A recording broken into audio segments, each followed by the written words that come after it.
Hello anime lovers, स्वागत है तुम सभी का एक और नए वीडियो में। और आज की वीडियो में मैं the dangers in my heart anime series की सीज़न 2 की दूसरे नंबर एपिसोड को एक्सप्लेन करने वाला हूँ। अगर तुम लोगों ने पहला वाला एपिसोड अभी तक नहीं देखा है तो लिंक मैं डिस्क्रिप्शन में डाल दूंगा, तुम लोग वहाँ से जाके देख सकते हो। और यहाँ पर मैं एक अनाउंसमेंट छोटा सा अनाउंसमेंट करना चाहता हूँ।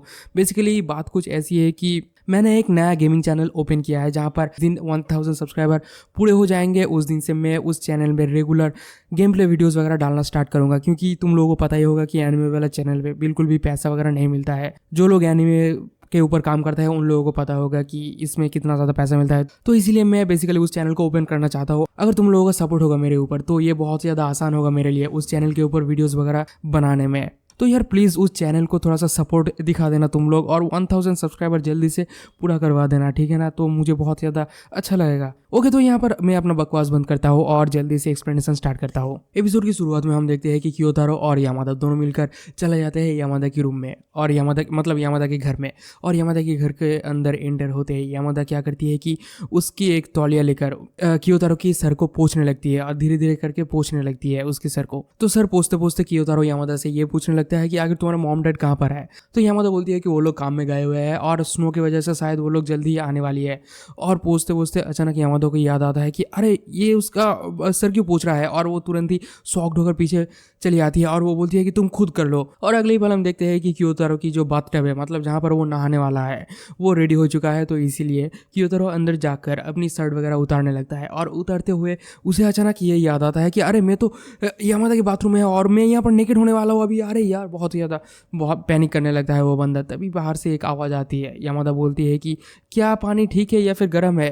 तो क्योतारो बोलता है कि मैंने अभी तक अंदर नहीं गया हूँ। और अगले ही पल क्योतारो उस बाथटब में चला जाता है और वो यहाँ पर उसकी मौजूदगी को महसूस करने लगता है, मतलब उसकी जो वहाँ पर स्मेल वगैरह है इन सब चीज़ों को फील करने लगता है। और वो बोलता है कि यामादा भी यहाँ पर नहाती होगी।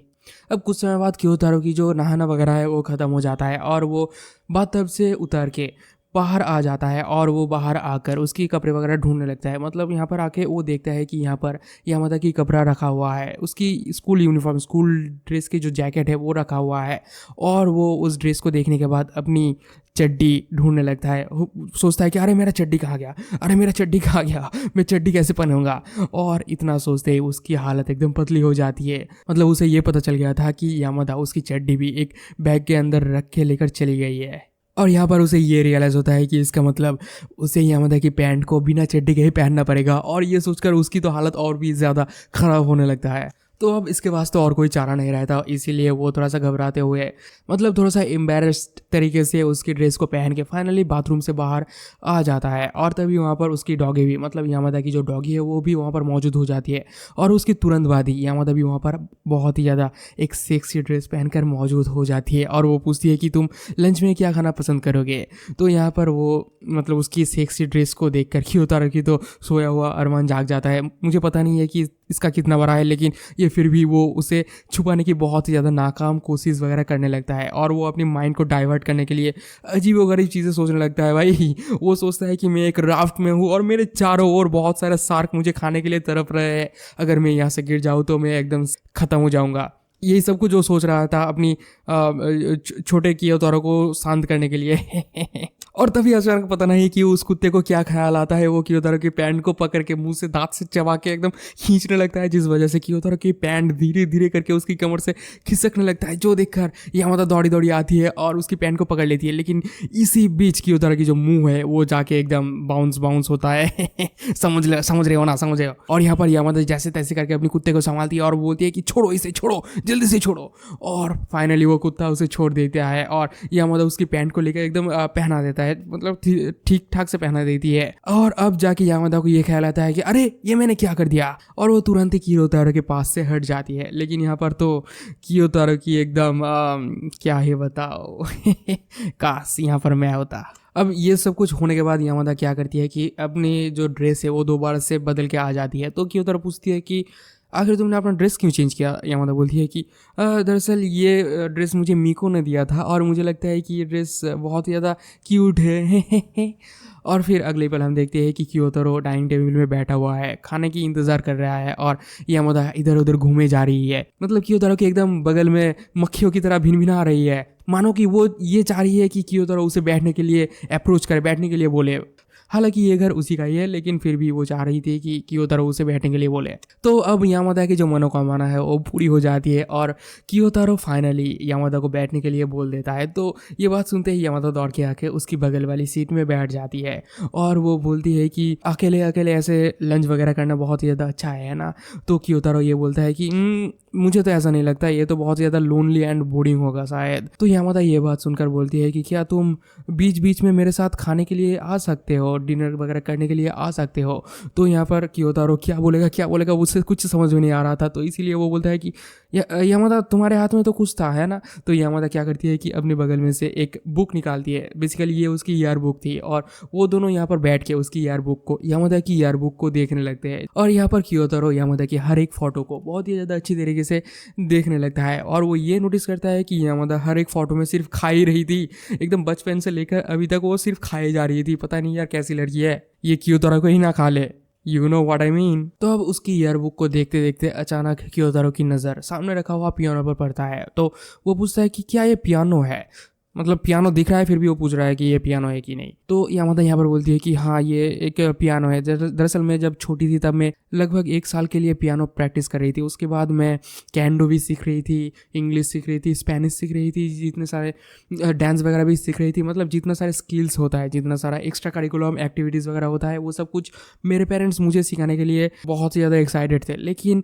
मैं इतना ज़्यादा बेवकूफ़ थी, मैं इतना ज़्यादा गंवार थी कि मुझे कोई भी चीज़ अच्छे से नहीं आती थी और मैं एक एक करके हर एक चीज़ को छोड़ती गई। और यहाँ पर वो ये सब कुछ बातें बोलते बोलते बहुत ज़्यादा इमोशनल होने लगती है। वो बोलती है कि मुझे नहीं पता कि मैं कब मैं अपने पेरेंट्स के ऊपर बर्डन बन जाऊंगी। अगर ये सब कुछ ऐसे ही चलता रहा तो मैं एक ना एक दिन मेरे पेरेंट्स के ऊपर ज़रूर से बर्डन बन जाऊंगी और पता नहीं तब मेरे पेरेंट्स मुझे पसंद करेंगे भी या फिर नहीं। और इतना सब कुछ बातें बोलते बोलते वो रो पड़ती है। और तभी अचानक यामादा ये भी बोलती है कि तुम्हें पता है कि जब तुम मेरे साथ बातें नहीं कर रहे थे, जब मुझे तुम इग्नोर कर रहे थे, तब 2 दिन तक तुम लाइब्रेरी में नहीं आए थे, तो क्या तुम बता सकते हो कि तुम उस दिन लाइब्रेरी में क्यों नहीं आ रहे थे। और यहाँ पर इस क्वेश्चन को पूछते पूछते भी वो बहुत सारे बातें अपने आप ही बताने लगती है। तो क्योतोरो उसकी रोते हुए चेहरे को देखकर अपने आप को संभाल नहीं पाता, अपने आप को रोक नहीं पाता और वो उठकर जाके यामादा को हग कर लेता है यार।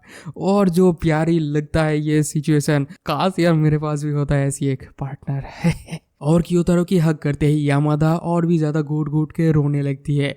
यहाँ पर क्योतोरो ये बोलने लगता है कि दरअसल मैं ये करना नहीं चाह रहा था, बेसिकली मेरे दिमाग कुछ स्टेबल नहीं था उस टाइम में, इसलिए, और मैं तुम्हें हर्ट नहीं करना चाह रहा था। आई एम सॉरी, प्लीज़ मुझे माफ़ कर दो। गोमेन से करने लगता है बंदा। अब यहाँ पर रोना धोना फाइनली ख़त्म हो जाता है और वो लोग अपना जो खाना है वो खाने लगते हैं। खाते हुए भी यामादा ये बोलती है कि मैं तो पहले भी बहुत ज़्यादा नल्ली थी, लेकिन अब इस वक्त मैं इतना ज़्यादा सीरियस क्यों हो रही हो इन सब बातों को सोचते हुए। तो यहाँ पर क्योतोरो ये बोलता है कि शायद इसीलिए क्योंकि तुम और मैं ग्रोन अप हो रहे हैं, मतलब हम लोग बड़े हो रहे हैं इसीलिए। और फिर यहाँ पर वो लोग और भी ज़्यादा ढेर सारे प्यारे प्यारे बातें करते हैं जो मैं तुम लोगों को नहीं बताऊँगा। क्यों बताओ। और इतना ज़्यादा बातें करने के बाद, मतलब बहुत ज़्यादा बातें करने के बाद फाइनली यामादा की फ़ोन पे एक मैसेज आता है, उसके पेरेंट्स की मैसेज थी। यहाँ पर उसके मैसेज में बेसिकली उसकी मॉम थी जो बोलती है कि दरअसल मैं पास के ही कन्वीनियंस स्टोर में हूँ और मैं जल्द ही आने वाली हूँ। जो देखकर यामादा की तो फट के 4 हो जाती है और क्योतोरो की फट के 14 हो जाती है। वो सोचने लगते हैं कि अब हम लोग क्या करें। तो अब यहाँ पर यामादा जल्दी से करके क्योतोरो का हाथ को पकड़ के खींचते हुए उसके रूम की तरफ ले जाती है और उसके रूम के अंदर बंद कर देती है उसे, मतलब घुसा कर गेट को लगा देती है। और तभी उसी मोमेंट पे उसकी मॉम घर के अंदर आ जाती है और आते ही वहाँ पर मौजूद क्योतोरो की शूज़ को देख लेती है और वो पूछती है कि क्या तुम्हारे कोई दोस्त आया है घर में। तो यामादा बोलती है कि हाँ ची आई हुई है, मतलब ची उसकी वो जो बेस्ट फ्रेंड है उसका नाम ची है। वो बोलती है कि हाँ ची आई हुई है, तो इसलिए यहाँ पर उसकी मॉम उसे ज़्यादा शक वगैरह नहीं करती। अब क्योतोरो यामादा की रूम के अंदर बैठ के, मतलब खड़े होकर उसकी रूम को देखने लगता है, घूरने लगता है, एक एक चीज़ को बारीकी से देखने लगता है। अब इस तरफ हम देखते हैं कि यामादा अपनी मॉम को जैसे तैसे करके समझा के बुझा के बाथरूम में भेज देती है ताकि वो कियोतारो को बाहर निकाल सके, अपने घर से बाहर निकाल सके। और उसकी मॉम को भेजने के बाद, यामादा अपनी मॉम को बाथरूम में भेजने के बाद यामादा फाइनली अपने रूम में आती है और फ्यू करके बैठ जाती है। तभी उसे अचानक ये याद आती है कि उसकी डैड भी जल्दी आने वाली है और वो दोनों और भी ज़्यादा पैनिक करने लगते हैं। अब कियोतारो ये पूछता है कि तुम्हारा डैड कैसे है, तो यामादा बोलती है कि मेरा डैड, और तभी अचानक उसकी रूम के गेट को खोलकर उसकी मॉम अंदर आ जाती है। तो यामादा यहाँ पर जल्दी से करके कियोतारो को अपने ब्लैंकेट के नीचे छुपा लेती है यार, ताकि उसकी मॉम को ना पता चले कि यहाँ पर कियोतारो है। तो यहाँ पर उसकी मॉम अंदर आते ही ये पूछती है कि जी क्या ठीक है, उसकी तो एलर्जी हुआ था, मतलब उसके एलर्जी के बारे में इसके मॉम को भी पता था, तो इसीलिए वो यहाँ पर आकर पूछने लगती है कि क्या ची ठीक है। तो कियोतारो यहाँ पर ची की आवाज़ निकालते हुए, एक लड़की की आवाज़ निकालते हुए बोलती है कि हाँ मैं बिल्कुल भी ठीक हूँ, मुझे कुछ भी नहीं हुआ है। और उसके मुँह से ये सब कुछ बातें सुनने के बाद, अपनी हालत के बारे में सुनने के बाद फाइनली उसकी मॉम उसके घर से चली जाती है। और फाइनली यहाँ पर इन दोनों को थोड़ा सा राहत मिलता है। कियोतारो यहाँ पर यामादा से माफ़ी वगैरह भी मांगता है उसके मॉम को झूठ बोलने के लिए, मतलब यामादा जो उसके मॉम को इतना सारा झूठ बोल रही है इसलिए वो माफ़ी मांगता है। अब कियोतारो क्या करता है कि खिड़की की तरफ घूमने वाला था कि तभी यामादा आकर उसके ऊपर झपट पड़ती है, उसके ऊपर एकदम चढ़ जाती है। बे यार क्या जब मूवमेंट क्रिएट होता है यार, क्या ही बताओ तुम लोगों को। यहाँ पर कियोतारो और यामादा दोनों ही एकदम शांत हो जाते हैं, दोनों की हार्ट बीट एकदम धक धक धक धक धक धक करने लगता है। दोनों एक दूसरे को गौर से देखने लगते हैं, दोनों को ही मुंह लाल हो जाता है एकदम। और वो उसके ऊपर होते हुए भी ये बोलती है कि ये बात सही है कि मैं इससे पहले कभी भी मैं अपनी मॉम को झूठ नहीं बोली थी, लेकिन अब मैं बड़ी हो रही हूँ तो इतना सा झूठ तो चलता ही है। और वो टाटा बाय बाय करते हुए कियोतारो को फाइनली विदा कर देती है अपनी रूम से, अपने घर से। अब कियोतारो लिफ्ट के लिए खड़ा हुआ था कि तभी वो देखता है कि लिफ्ट खुल जाता है और उसके अंदर एक बहुत ही लंबा चौड़ा आदमी खड़ा हुआ है और उसकी बदन में खून लगा हुआ है, उसकी चेहरे पे खौफ साफ साफ दिख रहा था, जो देखकर कियोतारो की पैंट गीली हो जाती है, मतलब गीली होने की कागर में आ चुकी थी उसकी पैंट। ये बंदा कियोतारो की बदन पे लिखा हुआ यामादा की नाम भी पढ़ लेता है। तो अब कियोतारो अपनी जान बचाकर जैसे तैसे करके उसके अपार्टमेंट से भागता है अपने घर की तरफ। अब नेक्स्ट दिन कियोतारो क्या करता है कि उसकी जो कपड़े लेकर आया हुआ था, यामादा की जो कपड़े कियोतारो लेकर आया हुआ था, वो सारे के सारे कपड़ों को खुद ही धोता है, अपनी टूटे हुए हाथ को लेकर खुद ही धोता है और साफ वगैरह कर लेता है ताकि वो दोबारा से उस कपड़े को यामादा को वापस कर पाए। अब नेक्स्ट दिन जब कियोतारो और यामादा दोनों ही स्कूल में जाते हैं, दोनों ही जब लाइब्रेरी में बैठे हुए थे, तब यामादा बोलती है कि ये बहुत ही ज़्यादा मतलब अलग स्मेल कर रहा है।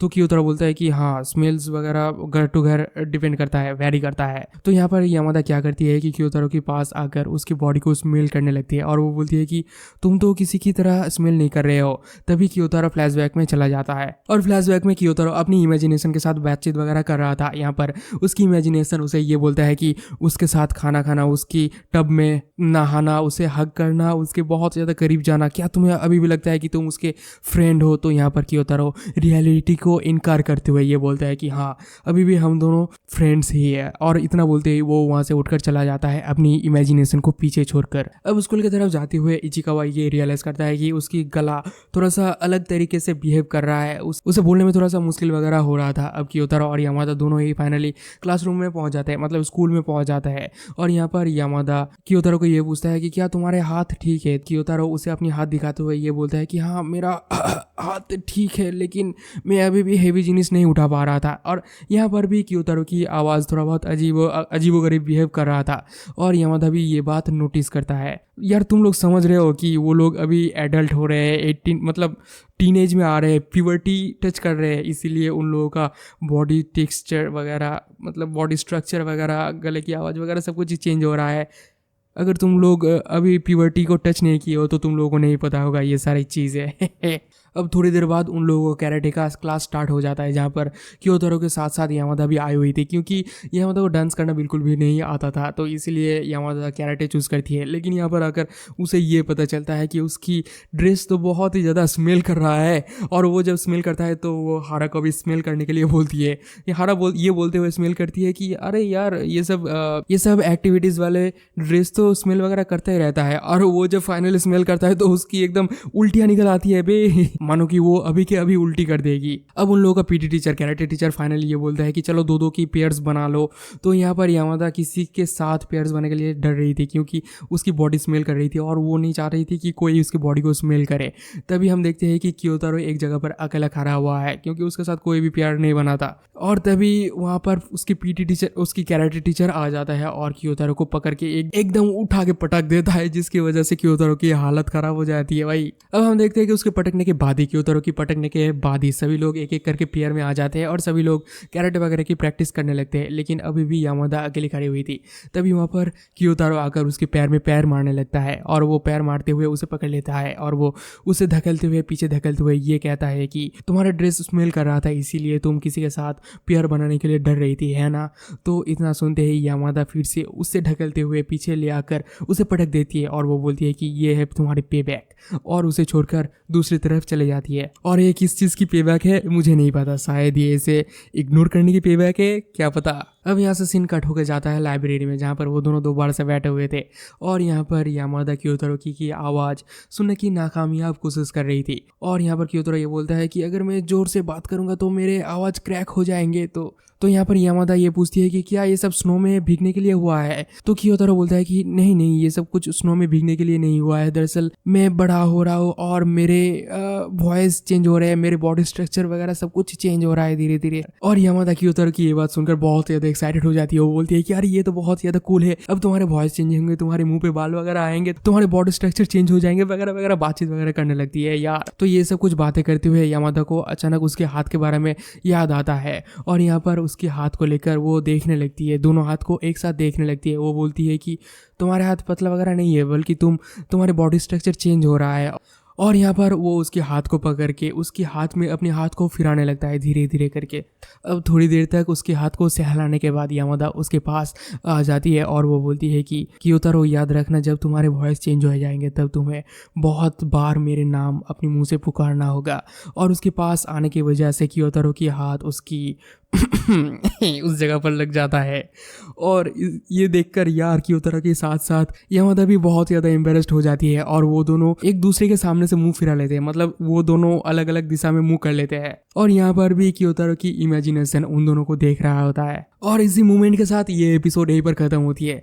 तो तुम लोगों को ये वाला एपिसोड कैसा लगा कमेंट में ज़रूर बताना, और अगर थोड़ा सा भी अच्छा लगा हो तो एक छोटा सा सब्सक्राइब करके ज़रूर जाना, शेयर वगैरह कर देना, लाइक वगैरह कर देना अपने हिसाब से, ठीक है ना। और हाँ, मेरे दूसरे चैनल को प्लीज़ सब्सक्राइब करना ताकि मुझे मोटिवेशन मिल सके, ठीक है ना। तो मिलते हैं नेक्स्ट एपिसोड में, तब तक के लिए tata bye bye and sayonara.